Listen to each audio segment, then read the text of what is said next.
Hello friends, அனைவருக்கும் வணக்கம். இன்றைக்கு டெக்னிக்கல் சார்ட் சம்மந்தமாக சில விடயங்களை பார்ப்போம். முதலாவது பார்த்திங்கன்னா தெரியும், இதில் ஒரு 8 வகையான டைப் ஆஃப் பேட்டர்ன் இருக்குது. இதை பேட்டர்ன்னு சொல்லுவோம். என்ன மாதிரி மார்க்கெட்டுடைய கிராஃப் சில பேட்டர்ன்களை ஃபார்ம் பண்ணும். அந்த பேட்டர்ன்கள் தான் இந்த பேட்டர்ன். இதில் பார்த்திங்கன்னா தெரியும், கெட் அண்ட் சோல்டர்ன்னு பார்த்திங்கன்னா தெரியும். இதில் 3 ஹெட் இருக்குது. முதலாவது கெட், அடுத்து ரெண்டாவது, மூன்றாவது கெட்டும் ஃபர்ஸ்ட் கெட்டும் முதலாவது கெட்டும் மூன்றாவது கெட்டும் ஈக்குவல் ஆகிட்டுன்னு சொல்லி அதுக்கு ஆகி அது அந்த கிராஃப் கீழே நோக்கி அந்த கீழே லைனை வெட்டுமாக இருந்தால் பெரிய ஒரு டவுன்ஃபால் ஒன்று இருக்குன்னு சொல்லி நம்ம ஐடென்டி பண்ணிக்கொள்ளணும். அதே மாதிரி ட்ரெண்ட் டபுள் கேட் ஒன்று ஃபார்ம் ஆகுமாக இருந்தால் அங்கேயும் ஒரு மார்க்கெட் டவுன் ஆக சாத்தியக்கூறு இருக்குன்னு பார்க்கணும். அதே ஒரே சம நேர்கோட்டில் அதிகரிப்படும் 3 ஹெட் ஃபார்மாக இருக்கும் என்றாலும் இது ஒரு மார்க்கெட் டவுன் ஆகிறதுக்குரிய சாத்தியப்பாடு இருக்குன்னு அறியலாம். அதே நேரம் இந்த பேட்டர்ன் போமாக இருந்தாலும் ரைசிங் பெட்ஸ்ன்னு சொல்கிறது, இதுவும் மார்க்கெட் டவுன் ஆகிறதுக்கு சாத்தியப்பாடு உள்ள கிராஃப்களாக பேட்டர்னாக காணப்படுகிறது. அடுத்தது அதே ஆப்போசிட்டாக பார்த்திங்கன்னா அதே பேட்டர்ன் தான் ஆப்போசிட்டாக பார்க்கல. இது மார்க்கெட் ட்ரெண்டிங், மார்க்கெட் அதிகரிக்க போதுன்றதுக்குரிய இதை இது காட்டும். இதை இன்வெர்ஸ் கெட்ன்னு சொல்லுவோம். அடுத்தது டபுள் பாட்டம்னு சொல்லுவோம். அடுத்தது ஜுனிக்யூ 3 ரிவர்ன்னு சொல்லி இந்த பாட்டம். அதில் சேம் பேட்டர்ன் தான், ட்ரிபிள் டாப்புக்கு ஆப்போசிட்டானது தான். அதே நேரம் ஃபாலிங் பெட்ஸும் ஒன்று இருக்குது. ஃபாலிங் பெட்ஸ் அதாவது மார்க்கெட் டவுன் ஆகி கொண்டு போகுது. ஒரு குறிப்பிட்ட லெவலில் அந்த கோட்டை தாண்டுமாக இருந்தால் அந்த மார்க்கெட் அதிகரிக்க போகுது என்று சொல்லி அறிந்து கொள்ளலாம். அடுத்தது இந்த டெக்னிக்கல் சார்ட்டில் நிறைய விஷயங்கள் இருக்குது. ஒவ்வொரு விடயங்களையும் கொஞ்சம் கொஞ்சம் பார்ப்போம். இதில் முதலாவது பார்த்திங்கன்னா தெரியும், ட்ரெண்ட் லைன் என்று சொல்லுவோம். அதாவது மார்க்கெட் ஒரு லைனில் தான் ஏதோ ஒரு பேட்டர்னில் தான் மூவ் ஆகி கொண்டிருக்கும். சில வேளை சில என்னென்னு சொல்கிறது எக்ஸம்ஷனாக சில வித்தியாசமான பேட்டர்னில் ஃபார்ம் ஆகும்.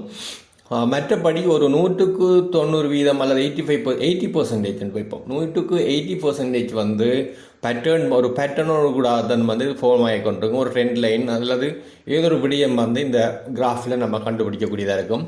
இதில் ஃபர்ஸ்ட்டாக ட்ரெண்ட் லைன் எப்படி யூஸ் பண்ணுறோன்னு சொல்லி பார்ப்போம்.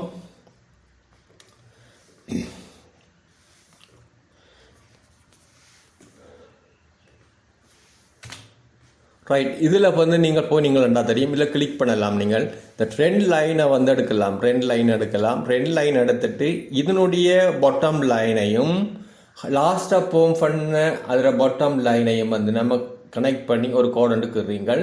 இதை நீங்கள் உங்களுக்கு விரும்பின கலர் சைஸுகள் எல்லாத்தையும் நீங்கள் மாற்றிக்கொள்ளக்கூடியதாக இருக்கும். ரைட், எப்படி கீறிட்டோம் பார்த்தீங்கன்னா தெரியும்.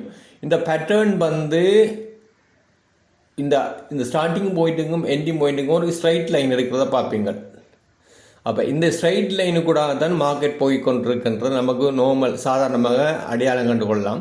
இந்த ஒவ்வொரு பாட்டம் லைனில் தான் என்ன செய்வாங்கன்னு சொன்னால், அந்த ரேடிங் பண்ணுறவங்க மார்க்கெட்டை பை பண்ணி கொண்டிருப்பாங்க.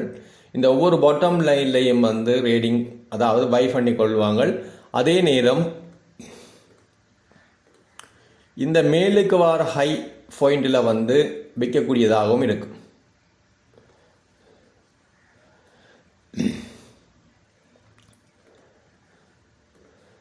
ரைட், இந்த விற்கக்கூடியதாக இருக்கும். இதில் என்னன்னு சொல்லி சொன்னால், இப்போ நீங்கள் அதாவது இந்த டே ரேடிங் செய்கிறவங்க எந்தெந்த இடத்த சேல்ஸ் எடுப்பாங்க, எந்தெந்த இடத்த பை பண்ணுவாங்க, எந்த இடத்த விற்பாங்கன்ற விடயங்களை நம்ம இதில் அடையாளம் பண்ணிக்கொள்ளலாம்.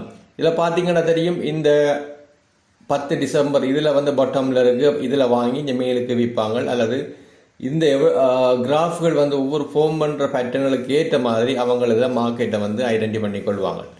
இதுக்கு பார்த்தீங்கன்னா தெரியும், மார்க்கெட் எல்லா நேரமும் ஒரே நேர்கோட்டில் தான் பயணிக்குமான்னு கேட்டால் அப்படி என்று சொல்லி இல்லாத இல்லை.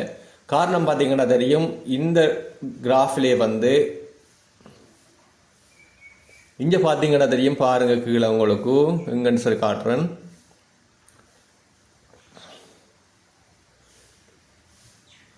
இந்த இடத்துல பார்த்தீங்கன்னா தெரியும், மார்க்கெட் இந்த கீழுக்கு இறங்கியிருக்கு.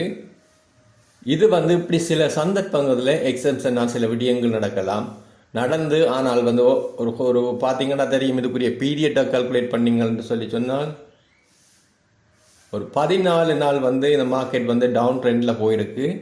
போயிட்டு திரும்ப மேலுக்கு டப்புக்கு வந்துட்டு திரும்ப அதே பேட்டர்னில் மூவ் ஆகி கொண்டிருக்கு.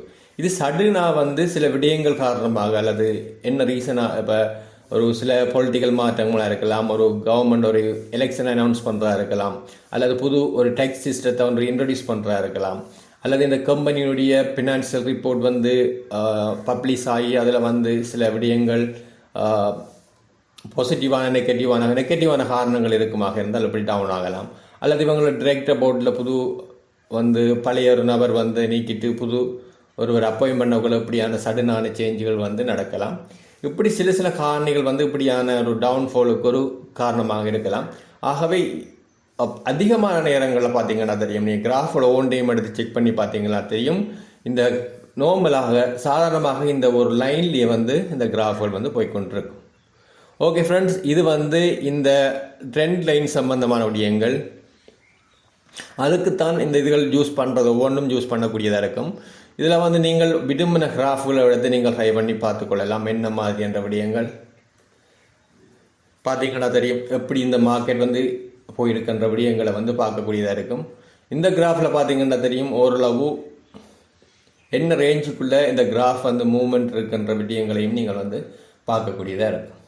ஓகே ஃப்ரெண்ட்ஸ், இனி ஒரு அடுத்த வீடியோவில் சந்திப்போம். நன்றி, வணக்கம்.